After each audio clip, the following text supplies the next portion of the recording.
আমাদের দেশের মানুষ কিছু হলেই কিন্তু অ্যান্টিবায়োটিক খান এবং অনেক ক্ষেত্রে দেখা যায় অ্যান্টিবায়োটিকের কোনো প্রয়োজন ছিল না, কিন্তু তিনি অ্যান্টিবায়োটিক খাচ্ছেন। বেশিরভাগ জ্বর কিন্তু ভাইরাল ফিভার হয় এবং উনি ভাইরাল ফিভার অ্যান্টিবায়োটিক খেয়ে যাচ্ছেন।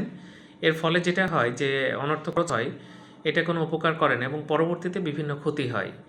এভাবে যদি অ্যান্টিবায়োটিক খাওয়া হয় তাহলে একসময় কিন্তু ওষুধে আর কাজ হবে না এবং আপনি বা আপনার পরিবার ভীষণ বিপদে পড়বেন। আমরা অনেক সময় দেখি অ্যান্টিবায়োটিক রেজিস্ট্যান্স হচ্ছে, অর্থাৎ অ্যান্টিবায়োটিক কাজ করছে না এবং ভালোভাবে এইভাবে অযাচিত অ্যান্টিবায়োটিকের ব্যবহারের ফলেই কিন্তু এরকম হচ্ছে। তো এই কাজটা কখনো করা যাবে না এবং অ্যান্টিবায়োটিক অবশ্যই একজন রেজিস্টার্ড ডাক্তারের পরামর্শ খেতে হবে। নিজে থেকে দোকান থেকে কিনে খাওয়াটা মোটেও ঠিক হবে না। আমাদের দেশে ডায়রিয়াও খুব কমন এবং ডায়রিয়া হলে দেখা যাচ্ছে অনেক সময় একা একাই ভালো হয়ে যায়, কিন্তু অনেক ক্ষেত্রে এক্ষেত্রে অ্যান্টিবায়োটিক খান এবং যে অ্যান্টিবায়োটিক দরকার সেটা না খেয়ে অন্য অ্যান্টিবায়োটিক খান। তো এই কাজগুলো দয়া করে বন্ধ করবেন, কারণ আপনাদের সুস্থতা যাতে হয় সেই বিষয়ে আমরা সবাই সচেতন এবং আপনারা নিজেরাও সচেতন থাকবেন। ধন্যবাদ সবাইকে।